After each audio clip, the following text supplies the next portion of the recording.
بسم اللہ الرحمن الرحیم۔ سب سے کمزور ایمان اس مسلمان کا ہوتا ہے جو صرف برائی کے خلاف اپنے دل میں جو ہے وہ کسی چیز کو برا کہے۔ لیکن میں اتنا بھی کمزور ایمان رکھنے والا نہیں ہوں، لیکن میں سوشل میڈیا کے ذریعے سے جو ہمارے معاشرے میں برائیاں ہیں اور یہ آنے والا عید کی جو خوشیاں ہیں اس کو ہم کس طرح منائیں اور کس طرح ہم ظلم کے خلاف اور ناحق رسم و رواج کے خلاف میں بات کر سکوں۔ لیکن اس سے پہلے میں بہت ہی بڑے عظیم شاعر غنی بابا کا چند اشعار آپ کے سامنے پیش کروں گا اور اس کا ترجمہ اور تشریح کے ذریعے سے میں بتاؤں گا کہ ہمیں کس چیز کی ضرورت ہے۔ غنی بابا فرماتے ہیں: زک کل کل اوسم دش پہ زاڑما استاد خواست او نور کمال پا دنیا غواڑما کوم درتا منت دعا اے حسین راشا ہر قدم شکر بلا اے حسین راشا۔ غنی بابا فرماتے ہیں کہ آج بھی جب میں رات کو سوتا ہوں تو کبھی کبھار بہت زیادہ روتا ہوں اور یہ دعا کرتا ہوں کہ جو آپ کا نور ہے اور جو آپ میں کمال تھا اس کو اس دنیا میں دوبارہ خواہش مند ہوں کہ آ جائیں۔ پھر فرماتے ہیں: قوم درتا منت دعا، میں آپ کا زاری کرتا ہوں، میں آپ کا منت کرتا ہوں اور یہ دعا کرتا ہوں اے حسین راشا ہر قدم شکر بلا اے حسین راشا، کہ ہر قدم میں ہمیں حسینیت کی ضرورت ہے۔ ہم اس حسینیت سے دور ہو چکے ہیں۔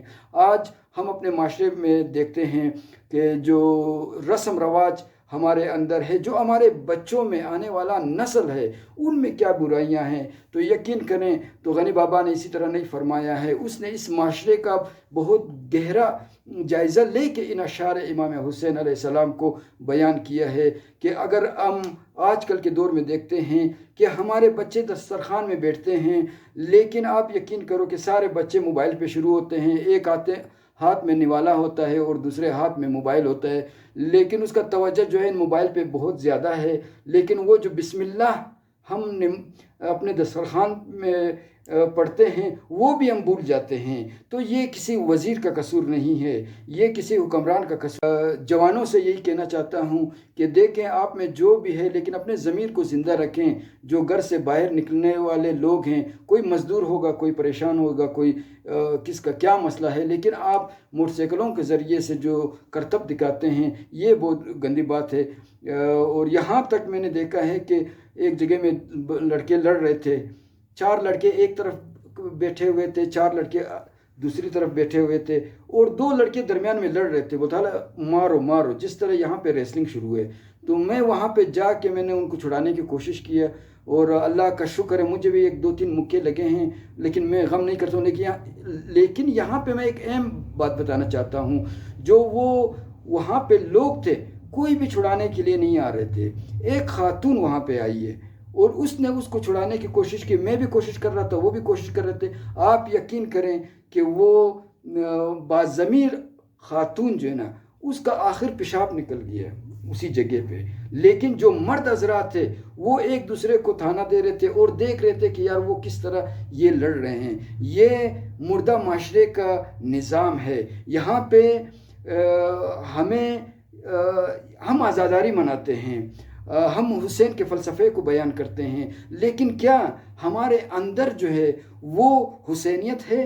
کیا صرف لاؤڈ سپیکر کے ذریعے سے ہم اسلام کو پھیلانا چاہتے ہیں؟ کیا ہم اس معاشرے کی برائیوں کو ہم روکنے کے قابل ہی نہیں ہے؟